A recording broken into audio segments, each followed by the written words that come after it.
দেশের শোবিজ অঙ্গনের পরিচিত মুখ বারিশা হক।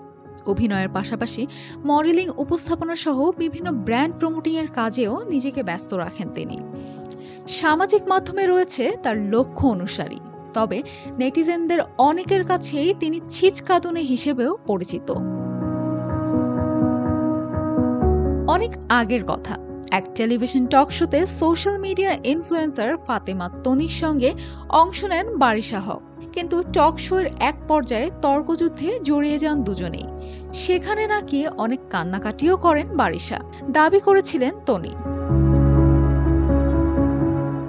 আবার সামাজিক মাধ্যমে ভার্চুয়াল দ্বন্দ্বেও জড়িয়েছিলেন তারা। ভাইরাল একটি ভিডিওতে দেখা যায় কোনো এক প্রসঙ্গে তনির উপর ক্ষেপে কথা বলতে বলতে রীতিমতো কান্না করেন বারিশা। আর সেই ভিডিও নিয়ে নেটিজেনরাও তাকে কটাক্ষ করতে ছাড়েনি। অধিকাংশে মন্তব্য ছিল এমন কান্না করে মার্কেট পাওয়া যাবে না। আবার কারো স্পষ্ট মন্তব্য, সিম্পাথি পাওয়ার জন্য কান্না করেন বারিশা হক।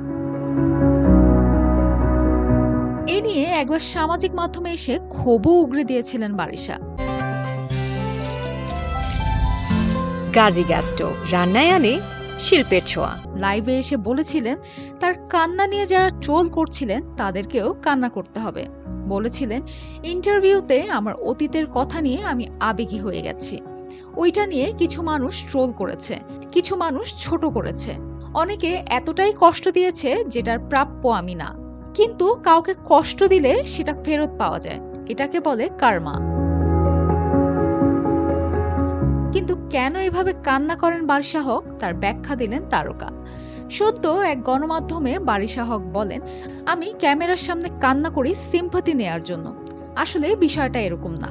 আমি ছোট থেকেই কোমল হৃদয়ের একজন মানুষ, ইমোশনাল তো বটেই, কিন্তু এখন যেটা হয়েছে অনেক বেশি চেঞ্জ হয়েছি, ম্যাচিওর হয়েছি।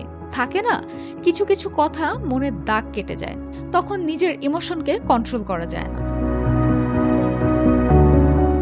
মেরিন আমিন, জিটিভি নিউজ।